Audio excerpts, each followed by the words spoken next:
Tentang sumber. Ada begitu banyak peristiwa dalam perang ini yang takkan mampu dituliskan pena dan diucapkan lidah secara memadai. Nesri, penulis sejarah Utsmani abad ke-15. Kejatuhan Konstantinopel atau penaklukan Istanbul adalah peristiwa yang jadi titik tumpu abad tengah. Berita ini menyebar ke seluruh penjuru dunia Muslim dan Kristen dengan cepat, dan kepentingan terhadap cerita ini melahirkan begitu banyak penjelasan. Akibatnya, peristiwa ini seperti dianugerahi jalinan laporan yang unik. Jika ditelaah lebih dalam, jumlah bagian-bagian ternyata tidak sebesar keseluruhan. Jumlah saksi mata ternyata sangat sedikit, dan umumnya orang Kristen. Sejauh ini, sebagian nama mereka sudah akrab dengan pembaca, Uskup Leonard dari Chios, pastor Katolik yang kadang kelewat batas Nicolo Barbaro, ahli kapal yang menulis catatan harian yang paling bisa dipercaya, Giacomo Tetaldi, seorang saudara Florentina, pendeta Kristen Ortodoks Rusia Nestor Iskander, Tursunbey, seorang pegawai Kesultanan Utsmani, dan satu atau dua saksi lain seperti George Francis, yang catatan-catatannya menawarkan penjelasan yang memusingkan sejarawan modern.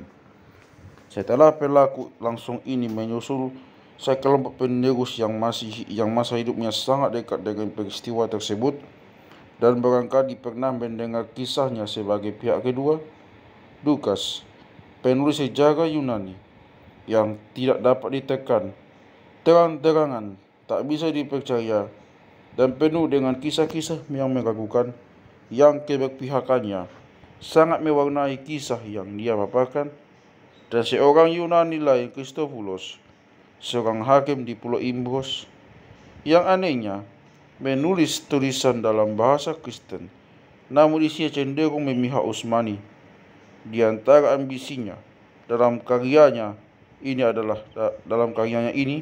adalah agar dibaca oleh seluruh bangsa Barat, termasuk mereka yang mendiami Kepulauan Britania. Abad demi abad menyaksikan makin banyaknya versi kisah peristiwa ini dari kedua belah pihak.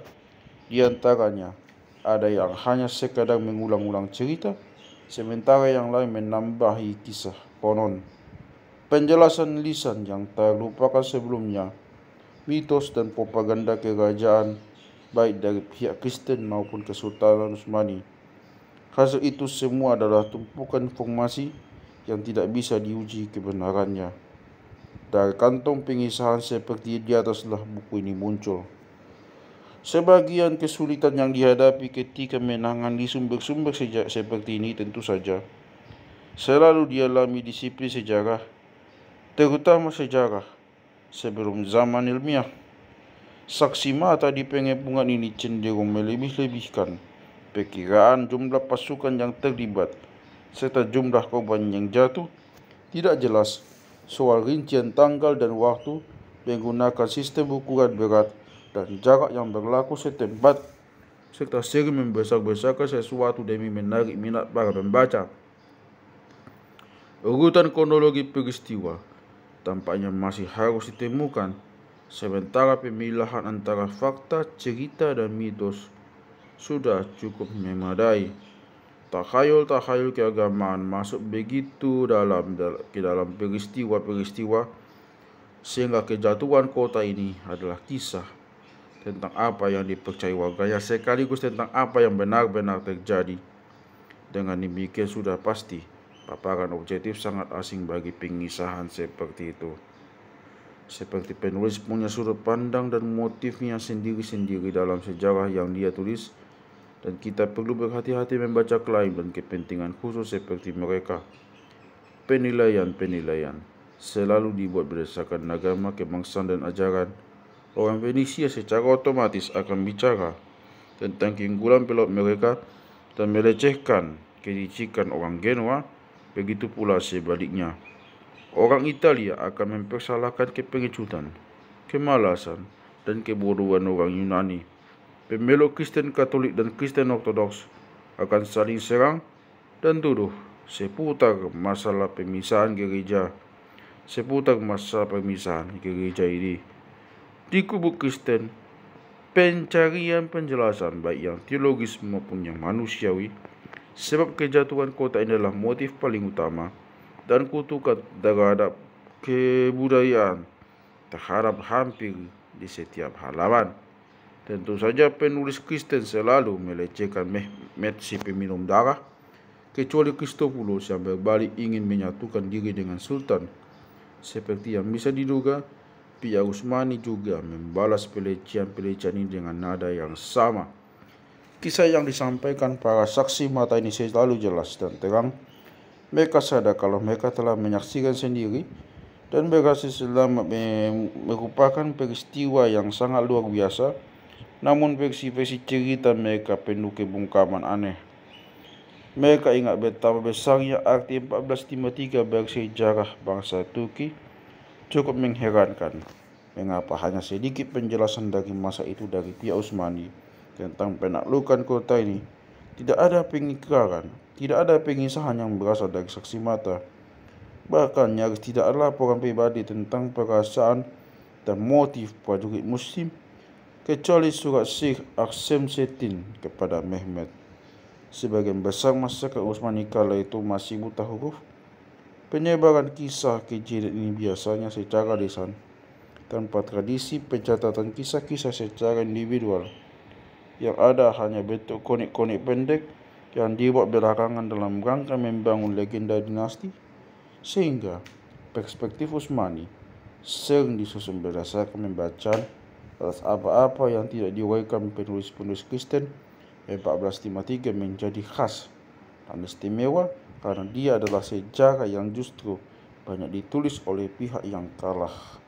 Tak kalah mengejutkannya adalah sedikitnya kesaksian dari orang Yunani pemeluk Kristen Ortodoks. Barangkali karena sebagian besar warga utama Bizantium terbunuh dalam penjaraan akhir, atau bisa juga mereka terlalu trauma seperti George Francis untuk mengisahkan rincian kejadian.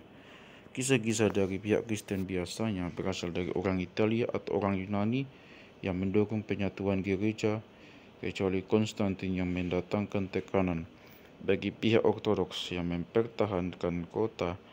Akibatnya kisah ini pun memuat banyak misteri yang barangkali tidak akan pernah terkuak. Bagaimana pihak Utsmani mengangkut kapal-kapal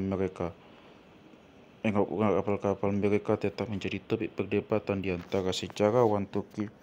Kemudian, sementara kematian Konstantin juga sukar dipahami, berbagai versi penjelasan bersaing di antara kedua pihak. Konstantin tetap menjadi sosok bayangan di samping Mehmet yang tidak sabar dan tidak dapat ditahan, yang tampaknya hadir di mana-mana selama pengepungan. Tujuan saya menceritakan lagi kisah Konstantinopel ini adalah untuk membangun suatu versi cerita yang lebih kokoh. Berdasarkan pertentangan dan kendala-kendala di atas, sedekat mungkin dengan kepastian sekuat kemampuan saya memilih jalan saya lewat berbagai sumber tadi, kadang-kadang tertegun dalam rangka memetakan penjelasan dan mencari penjelasan yang paling tepat. Tanggal-tanggal yang tersedia benar-benar tidak pasti, kecuali catatan harian baru yang memang menarasikan pengepungan ini hari demi hari.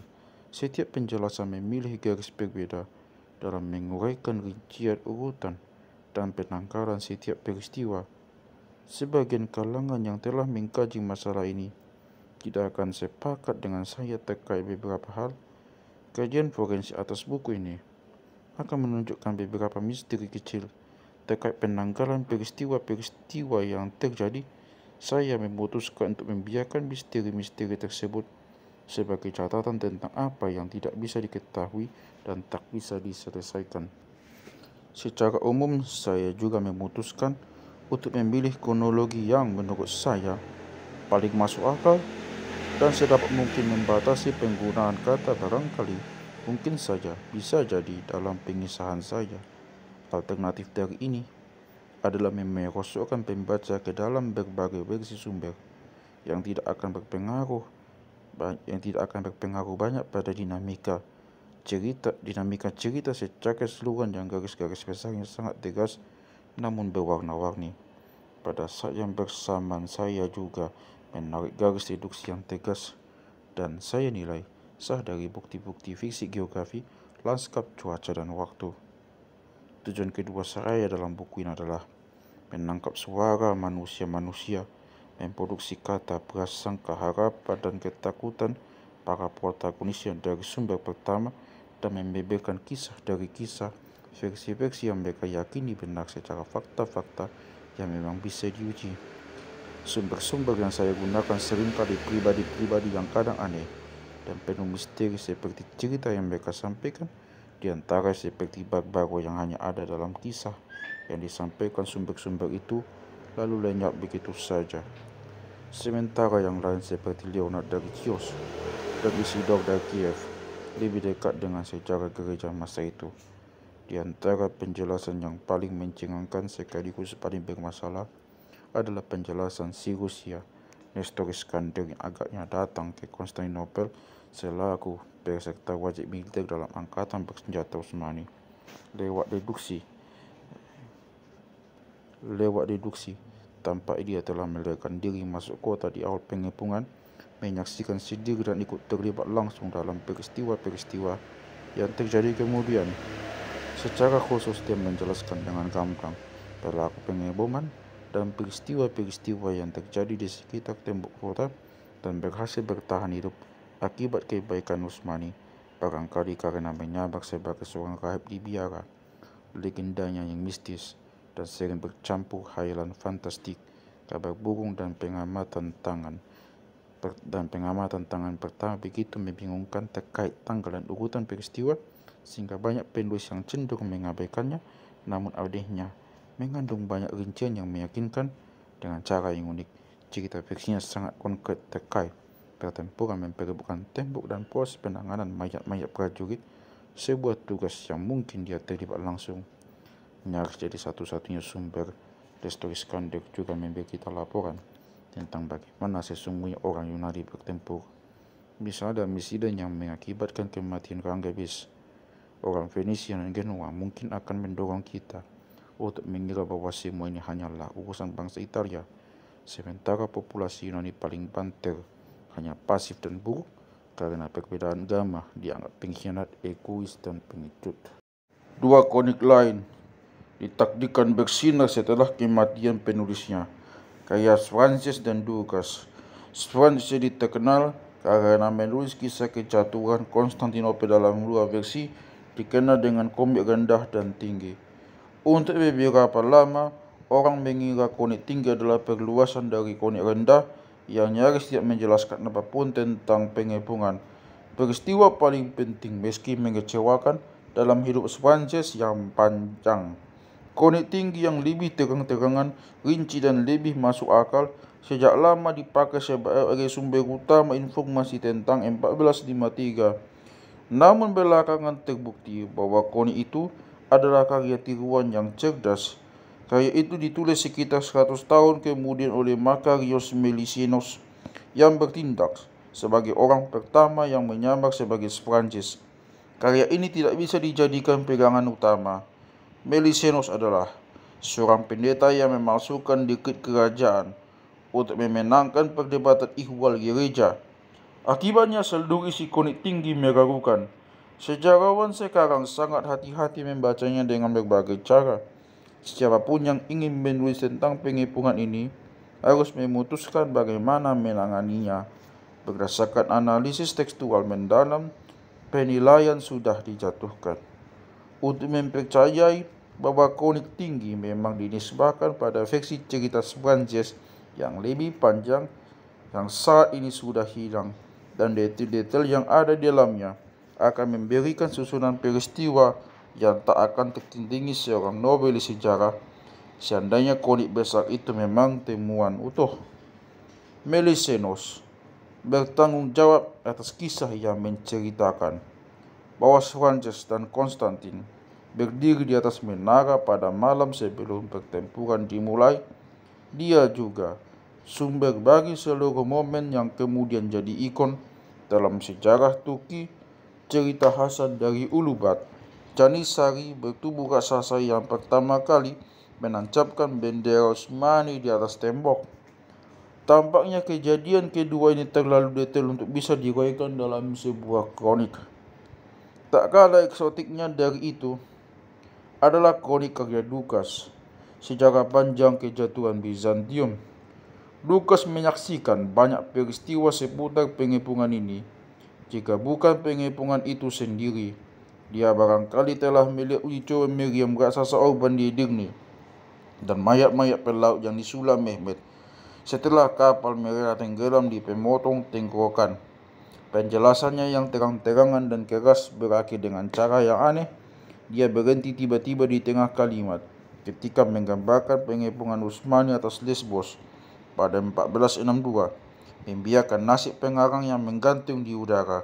Seperti sebagian besar kisah ini, penjelasan rinci tentang pengepungan Lesbos memberi kesan kuat kalau si pengarang ada di sana dan mendorong kita untuk menduga kalau pena di tangannya yang sedang menulis dihentikan oleh kejatuhan pertahanan pihak Yunani. Apakah dia juga mengalami nasib mengerikan pasukan bertahan? Tubuhnya digegar jadi dua, tak untuk memenuhi janji bahwa di kepala mereka tidak akan benggal, ataukah ia dijual sebagai budak? Dia melenggang keluar di tengah kalimat. Mengisahkan cerita Konstantinopel juga punya sejarahnya sendiri yang tak kalah kaya. Buku ini berdiri di atas pundak tradisi berbagai versi cerita dalam bahasa Inggris. Ada garis suksesi yang merentang lewat Edward Gibbon pada abad ke-18 via dua kesatria Inggris Sir Edward Pierce pada 1903 dan sejarawan besar Bizantium Sir Stephen Runciman pada 1965, dan berbagai penjelasan dalam bahasa lain. Dalam rangka menangani kendala-kendala yang ada secara benar, Christobulus dari Imbros, seorang pria yang lumayan lurus dalam kesadaran sejarahnya, sudah mengemukakan masalah ini 500 tahun lalu dan menyatakan kehati-hatiannya dengan jitu dalam dedikasinya pada Mehmet, cara yang sopan ketika membicarakan penakluk dunia saat kau tidak menyaksikannya langsung. Versi-versi cerita setelahnya selalu ingin mengulang kata-katanya. Demikianlah rajaku yang mulia, hamba telah bekerja keras, sebab hamba tidak hadir jadi saksi mata peristiwa-peristiwa yang terjadi, untuk mengetahui kebenaran sesungguhnya tentang apa yang terjadi. Dalam menulis sejarah ini, hamba juga menanyai mereka yang tahu dan menelaah dengan hati-hati bagaimana semuanya terjadi. Seandainya kata-kata hamba tidak bernilai di mata yang mulia, hamba sendiri akan menyerahkan pencatatan sejarah kepada orang lain yang lebih mampu ketimbang hamba.